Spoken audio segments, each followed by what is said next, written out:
Hello and welcome back to the Building HVAC Science Podcast. HVAC, building science, it all kind of ties together at the place where humans are. In this episode, we'll be talking about health. We're talking about healthcare facilities, IAQ, and healthcare. Renée Jacobs from Distech Controls joins us on this episode. She's a seasoned expert in healthcare construction and building automation. And in addition to sharing her career journey, she talks about her passion for improving patient outcomes through smarter building systems. She draws some analogies comparing early skepticism about hand washing way back in time and highlights how advanced sensors and smart building automation are transforming reactive management practices of facilities into proactive, data-driven practices. We also delve into some of the industry standards, key standards like ASHRAE 170, some of the factors like the hidden costs of inaction and the importance of leveraging AI and IoT in the systems to both enhance care and cost efficiency. So this is a good episode. Got a lot of great notes and links in the show notes. And we also reference an episode to really a mentor of hers, Stephanie Taylor, episode 48 that we did back in November 2020. If you want to listen to that one and get these two perspectives on IAQ and healthcare. So let's get on to the conversation with Renée Jacobs, Smart Sensors, Healthy Patients, the future of IAQ healthcare. Good morning, Renée. Good morning, Bill. Pleasure to have you here. Renée, you came to us with an idea that we thought was interesting to present to our listeners. Can you share some of your background and the topic you'll be talking about today? I'll let you introduce it. Thank you, Bill. And I'm very honored to be on this podcast and looking forward to our conversation today. I started my career in the construction industry, so I was out in the field working on construction projects and very quickly started working on some healthcare projects. I fell in love with the complexity and the challenges around healthcare construction and continued to work in that space for over 2 decades and was a vice president for facilities construction and sustainability for an 11 hospital health system in Kansas City, St. Luke's Health System, which is where I still live and work from Kansas City. After that, I had an opportunity to work in the building controls and automation space and had a lot of input that I felt I could bring and value from my healthcare background, being able to understand how the building controls and automation could positively impact the healthcare space. So I'm currently with Distech Controls and leading the healthcare vertical market globally for Distech. Got it. And make sure our listeners understand healthcare facilities. Describe a couple that we might recognize to make sure that we understand. So some large healthcare facilities would be large acute care hospitals or academic medical centers like the University of Pittsburgh Medical Center, UPMC, Cleveland Clinic, Moffitt Cancer Centers, a lot of large healthcare organizations. Got it. And would it be work in both new construction and modernization or upgrade? Exactly. It's not just new construction that we're focused on. We're focused on also taking older facilities that may have old pneumatic controls and bringing them up to date with direct digital controls, DDCs, so that they have the ability to better control their space, better control the air quality in those spaces. So we've shared some information beforehand. You compared IAQ and healthcare to the early days of hand washing. Can you explain that analogy? Expand that for us? Absolutely. It's interesting if you go back in time in the early days of hand washing, the doctor who actually did the research and drew the correlation between the lack of hand washing when physicians were going from performing autopsies and then going directly to patients who were delivering babies. And they had a very high rate of fatality of not just the babies, but the mothers. And so the physician drew the correlation and said, well, these physicians are going straight from working on deceased bodies to putting their hands on these women bearing children. And the infection rate was so high. So he was actually ostracized and had to leave the country because the perception was that the physician's hands were sacred, and there's no way that a physician's hands could be carrying any type of infectious disease that would then harm another patient. So he was absolutely correct in his correlation. And today we have some of the same challenges around indoor air quality, where the pioneers that said indoor air quality was impacting patient outcomes, they were not listened to very well. And even though their research and data, like Dr. Stephanie Taylor, had a lot of data points around it, millions of data points around air quality and how it was impacting her patients and the outcomes that were different between different patient populations based on that air quality, those individuals were not always listened to. And I think we finally have gotten past that. And it is readily accepted now that, yes, indoor air quality can impact patient outcomes and the health of the occupants in the building, not just the patients, but the staff and the visitors. Why do you think IAQ still faces some skepticism? And maybe are you encountering that as you do your work? I don't believe that it's encountering as much skepticism. I think it's more in the challenge around, how do I get that information, and then how do I act on that data and that information? If the data is there and we have the sensors to identify that we have volatile organic compounds, we have VOCs, we have high levels of CO2, but then it's, do we have the mechanical systems and do we have the controls in place to be able to act on that information and that data? That's very interesting. I share that construct that you can measure these parameters, but then the objective is to sort them out. What's important? What's the loading order of some corrections or fixes? Install systems, and then check that you've indeed accomplished your goal to better the air quality. And interestingly, Dr. Stephanie Taylor was on this podcast, episode 48, November 2020. I just looked it up. I will have to go back and listen to that. She is definitely has been a pioneer in the space and leading the industry with a lot of great data and case studies around the why of, why do we care about this, and how do we then get the information that we can act on. Where is this information resident to some of these better practices? Where do you go to? Is it in with the manufacturers of equipment, with controls, academic? Where does this information reside? So the information is, a lot of it is academic at this point, is still, and manufacturers have definitely taken note of that and are utilizing that information to better their equipment as well. Or in our case, we have controllers and sensors that we are developing and already have out in the marketplace, so that individuals that are running the healthcare spaces or even other building spaces, they have the data and the information that they can then use within their automation system to improve the indoor air quality. I'll give you a quick example. We have a new sensor that actually does people counting. So it uses heat mapping technology. And if we put that sensor in, say, a waiting room for a hospital, that sensor can tell the building automation system electronically when the number of individuals in that space has gotten to a high load, to be able to increase the air changes to get more fresh air in and reduce the CO2 in the space. So it is an automated response versus having to have somebody watching it and saying, oh, it's getting really stuffy in this room. I need to call facilities and have them lower the temperature and increase the airflow into this space because it's just stuffy. So we don't have to wait for that stuffy call anymore. We can proactively increase the air changes. And again, on the flip side of that, from an energy management perspective, we can reduce the air changes so that we are saving energy in spaces that are not utilized.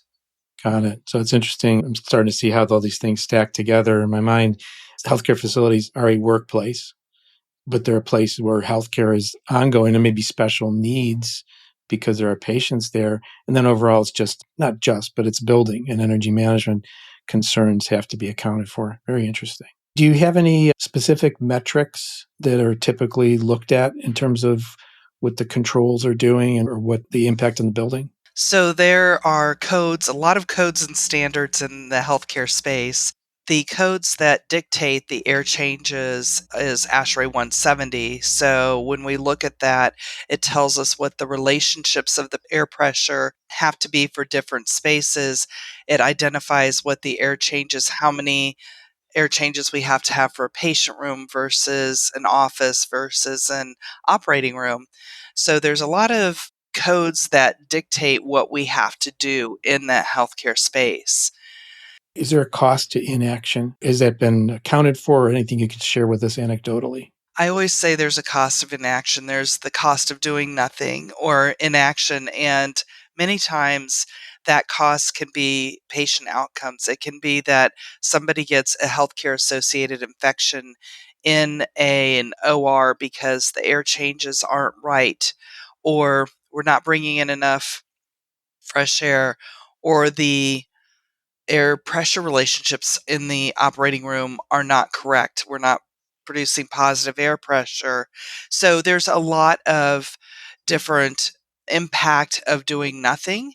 And it's not just an impact that the air doesn't feel good in the space. And many times we don't know that it doesn't feel good. So it's more of outcomes, infections, increased airborne isolation or airborne infections. So in the OR space, we have people that are being cut open, and we talk about airborne infections, and that's particulates in the air that are getting into the body cavity during surgery that shouldn't be, those particulates shouldn't be floating around in the airspace. So there are things that we can identify that contribute to our cost of doing nothing.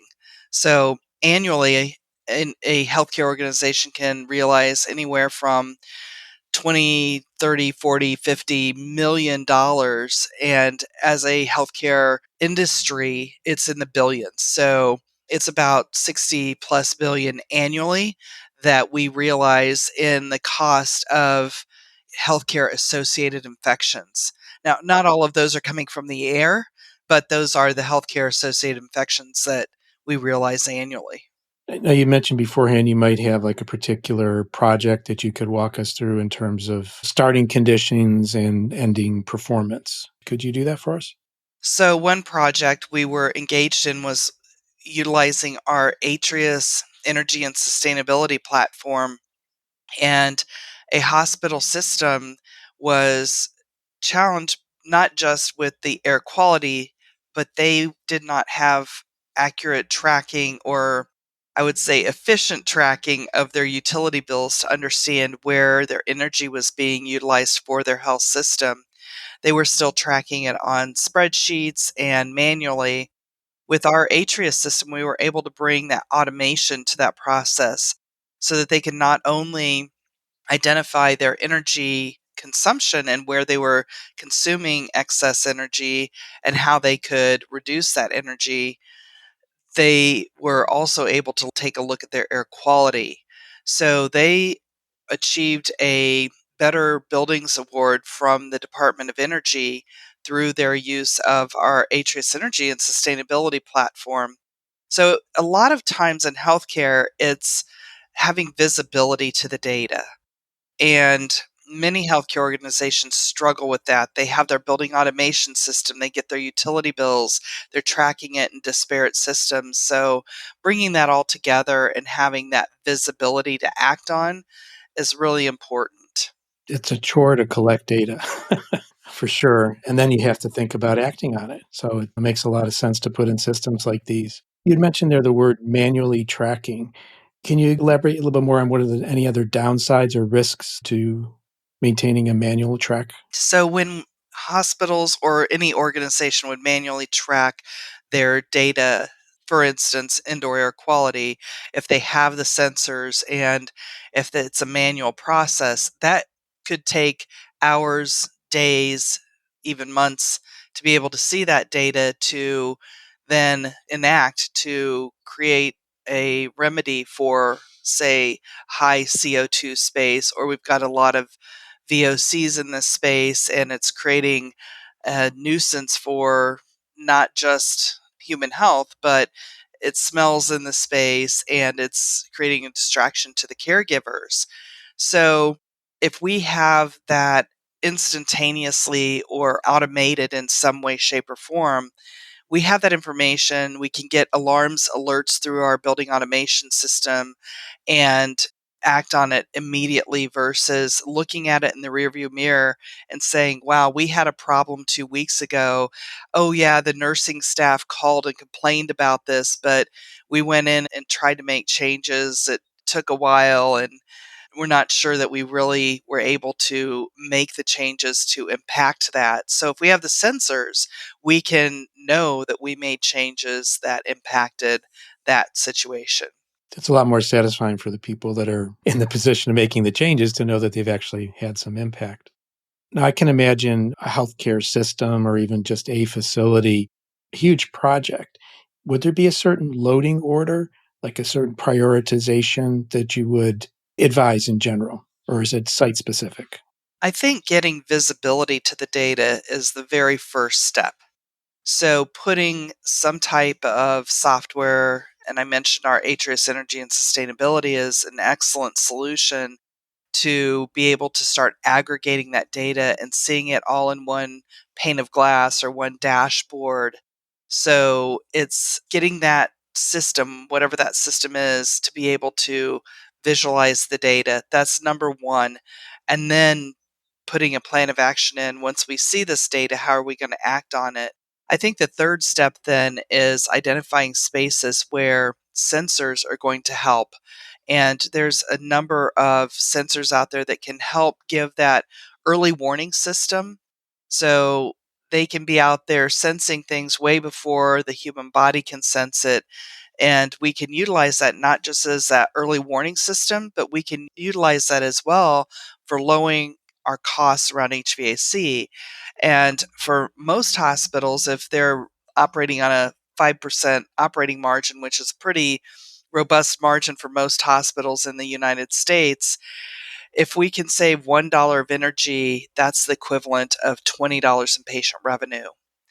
So it's big numbers. If we can save any energy dollars, it's going to save the healthcare organization a lot of money. And I imagine the plan of action, is that something that your company or you personally consult on? We have dashboards that we can create to identify the plan of action, and then we don't provide the services to actually provide that action plan and implement it. However, we have a robust system integrator channel. So our system integrators, we have about 600 globally. Our system integrators are the companies that will go out and provide those services, work on the building automation system, and are what I call the boots on the ground. The people that are going to be there on site implementing any changes to the building automation system and implementing and installing our sensors and our devices to be able to act on that. I was almost going to say that as you said it, you need to have that local presence, that understanding to work with on a regular basis. So makes a ton of sense. Absolutely. Our system integrator channel is they're very in tune with the healthcare environment and understand what those needs are and how to act on the information. So do you see an increase in the view of IAQ in healthcare facilities as being something strategic versus something that's sort of on the maintenance or building side? Is it changing character in your experience? I believe it's really changing character, and that is due to a lot of individuals that are coming from the clinical background, having a voice like Dr. Taylor and others who are speaking up and saying, this isn't just an energy play anymore. This is a occupant health, it's a patient health, it's patient outcomes, and we need to pay attention to it because the data is very clear that we have either a negative or positive impact on the patient outcomes. And we need to be in the space where we're having a positive impact because the patient outcomes directly correlate to dollars and cents for the hospital. If there's an infection, that a healthcare associated infection that the patient received in the healthcare space that they didn't have when they walked in the door to get treated for whatever they're being treated for, that healthcare organization has to pay for that out of their own pocket. That's not reimbursed by insurance, it's not reimbursed. So, healthcare associated infections are a direct impact to the bottom line for a healthcare organization. What do you think is the most important data or language that would resonate with hospital or healthcare system leadership? What grabs their attention? Money always grabs attention. So, unfortunately, we lead with money because hospitals, they're running on a very low operating margin and every dollar does count. So, when we speak the language of money, that has a very high attention value, I will say. However, every hospital is very focused on patient outcomes and how they're treating their patients, the quality of care. So I would say that we always lead with patient outcomes, quality of care. Secondarily is going to be the dollars and cents around that. So how do we provide that level of patient care and the quality environment to deliver outstanding patient care, as well as saving energy dollars? And what does that look like for that organization? Got it. How about some emerging technologies like machine learning, real-time analytics, IoT for sensors? How are these playing into the future of IAQ in healthcare? I believe as we put artificial intelligence in all of our sensors and controllers, we are learning more and more. One of the devices that I mentioned earlier, our Resense Move, is using learning for understanding the number of occupants in the space, and whether that heat map is a human being or that heat map is coming from a piece of equipment. So we can differentiate using that machine learning which that is and say, okay, we've got three pieces of equipment. They're putting off a lot of heat in the space, but we have five human beings that are in the space. So we can use that information, and we're seeing that our devices are getting smarter, and we're putting that ability in our devices so that we can learn different things. So how does this piece of equipment perform? And is this piece of equipment not performing at the optimum level? Are we using excess energy because this piece of equipment has something wrong? So we can use that learning model to understand the performance of equipment, the use of the space. I see that the future is going to be leveraging that learning more and more as we have the devices in the space that are out there learning everything, and then the next step is going to be taking all of that data and understanding what can we leverage from that. So is there fault detection and diagnostics that we can do to understand what equipment is needs to be adjusted so that it can run more efficiently or reduce energy costs? Very interesting. Smart buildings. So usually when we start to talk about energy and some of the other guests I've had in the show, carbon tracking or sustainability comes up as a topic. Is that tying in at all to work you see being done? Absolutely. It used to be that that was really low on the priority list for healthcare organizations, and it's definitely much higher on the list. And healthcare organizations have taken a different approach where they are looking at carbon tracking, they're looking at making sure they have some way to track their energy, and our Atrius Energy and Sustainability platform has that ability to help with that tracking of the emissions tracking and sustainability, as well as the utility bills and understanding where the energy is being spent. Interesting. And I think it goes back to something we mentioned before about not just having the data, but having a path to work with that data. And maybe that's sparking the interest. It's like chicken and the egg type of thing. The data is now more easily available, now it can be more readily worked with and operated on. No pun intended with hospitals there and operated on. I like that. We still have a lot of challenges in healthcare around submetering and being able to identify where the energy is being spent And the submetering, if we can add submetering and pull that into these platforms, it gives us a lot more visibility to actionable data. So the first step is really, let's get visibility to the data and let's have it in something where a tool where we can see very easily where that data is where that energy is being used. And many organizations, I can honestly say, I think are still utilizing spreadsheets and very manual tracking, where when we automate that, we're pulling that information directly from the utility company or however we're automating that, it becomes a less labor intensive process. And that frees up that labor time to go make the changes with the building systems. Yeah, operate on the data, put some thoughtful time in on it. Very good. So as we wrap up here today, what's one thing you wish more healthcare executive or facility managers better understood about IAQ? What's the takeaway they should take?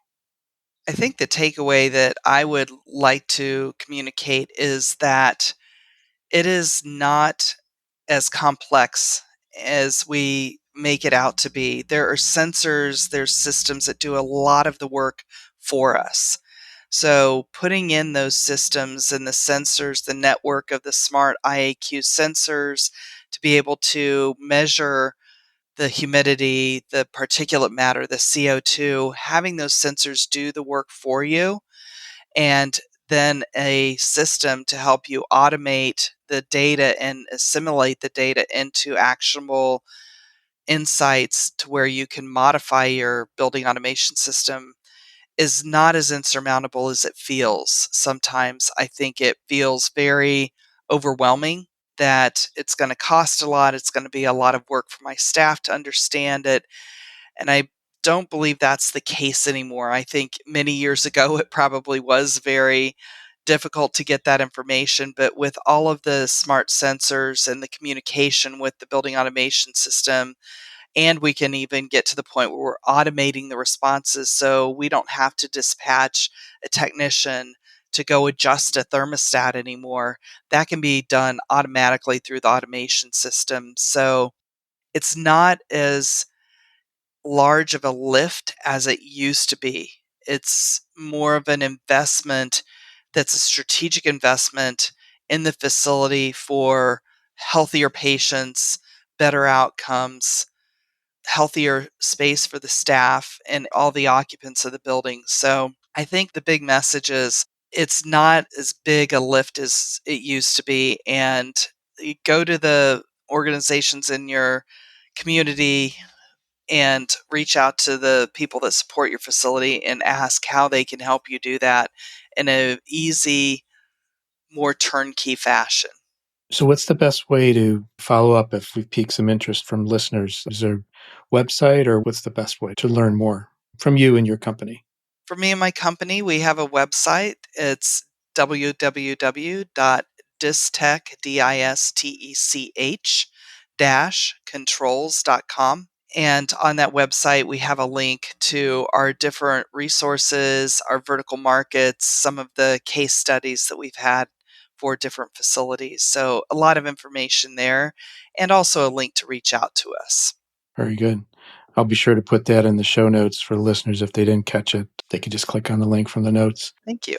Excellent. Renee, great conversation. Opened my eyes and my mind to some things I didn't really think about. It's fascinating to have guests like you on this podcast. Thank you very much. Well, thank you, Bill. It's been an honor, and I learned some things from you as well. So exciting to be on this podcast, and I look forward to staying in touch. Very good. Thank you, Renee. Thank you.